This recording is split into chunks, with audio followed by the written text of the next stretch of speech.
यानंतर आरुष तांबे याला मी मंचावर आमंत्रित करते.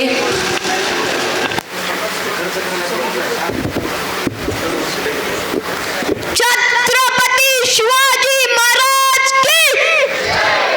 छत्रपती शिवाजी महाराजांचा जन्म पुणे जिल्ह्यातील जुन्नर तालुका शिवनेरी गडावर झाला. तारीख होते 19 फेब्रुवारी 1630. या शुभ दिनात राज्याला नव्हे तर राष्ट्राला एक हिरा भेटला होता. बालपणापासूनच शूरा धाडसी होते. विविध साहसी खेळात त्यांचे मन रमायचे व आपल्या संघगडांसोबत ते रोज गडांची पाहणी करायचे व रयतेचं दुःख समजून घेऊन त्या दुःखाला दूर करण्याचे उपाय करायचे.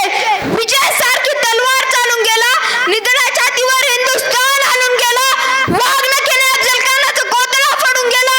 स्वर्गात गेले जलदेवांनी झुकून मुजरा केला. तो मर्द मराठा शिव होऊन गेला. तो मर्द मराठा शिव होऊन गेला. अशा या पराक्रमाने पृथ्वी दररोज धन्य होत असे. रायरेश्वराच्या मंदिरात अविद्या 15व्या वर्षी स्वराज्य स्थापनेची महाराजांनी शपथ घेतली.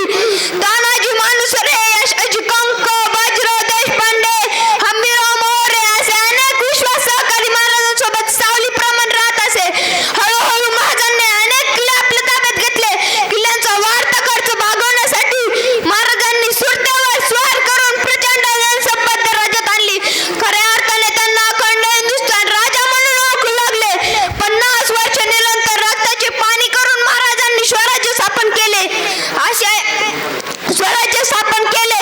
वक्तशीरपणा, सक्रियता, आपल्या माणसाचा आदर आणि मनगटाच्या बळावर आपले ध्येय साध्य करणे इत्यादी गुण आपल्याला महाराजांच्या आयुष्यातून घेता येतात. शून्यमधून शून्य गेले, खाली उरले शून्य.